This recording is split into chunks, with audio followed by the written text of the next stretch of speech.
I've talked a lot about workbenches on this channel over the years, and still the most common question I seem to get is how tall should a workbench be? And that's actually a really important question because a bench of the wrong height for the work that you most often do can make many tasks a literal pain in the neck, or the shoulders, or the back, or even your eyes. So if you're thinking of buying or building a bench, or if you're considering modifying one that you already have so it's better suited to your needs, this video is going to be eye-opening. Because most people are completely unaware that there are some tried and true standards that can tell you exactly how tall your bench should be. To begin, we have to go back to the beginning, the old-timey days when old-timey woodworkers designed these old-timey workbenches for their old-timey workshops and old-timey tools. What do you suppose they spent most of their time doing with their workbenches? Hand planing. In a world without electric jointers or planers or sanders, every surface of every piece of wood was planed by hand, often more than once, because there were different types of planes that had to be used to complete the project. In fact, a workbench isn't just a work surface, it's a work-holding jig. And if you're going to be planing all day, it should hold your work at a comfortable level for hand planing. Now, if you're working at a tall bench that forces you to hold your plane up near your belly, then your arms are going to have to do all the work. But if the bench permits you to hold the plane down lower, the effort will be transferred more to your body and your legs, and you're unlikely to wear out as quickly. In the old-timey days, many favored a bench top that came to their middle knuckles as they dangled their arms down by their sides. That seemed ideal for the wood-bodied planes.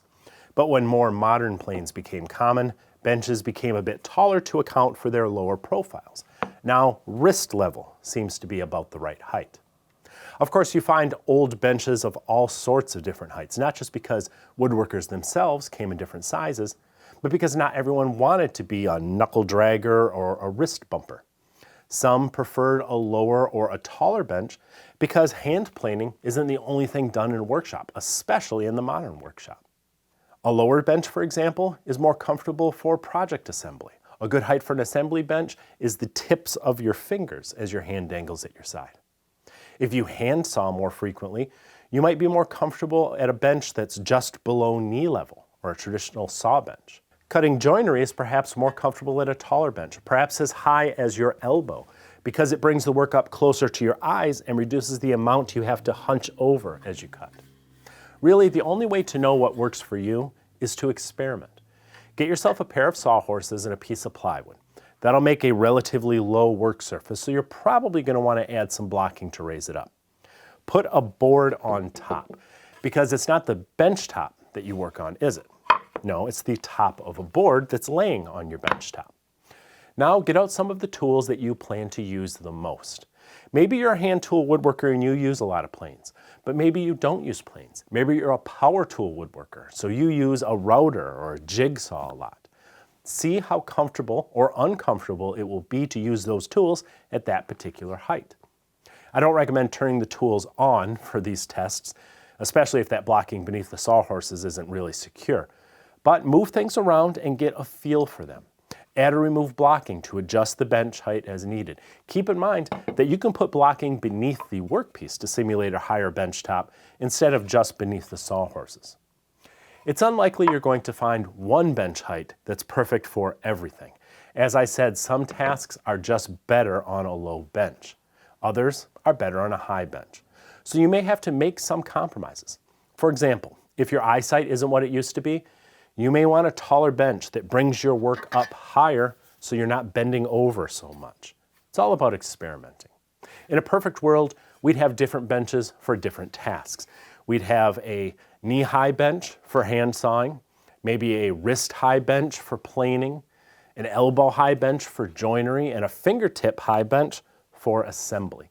But few of our shops exist in a perfect world. So here's another idea. Go with a bench that's comfortable for planing or assembly work, like this one. Then build yourself a special joinery jig, like this one, that sits on top of the bench and brings your work up higher when you need it to be. And if you like to dimension your boards with a handsaw, build a simple low saw bench for that work.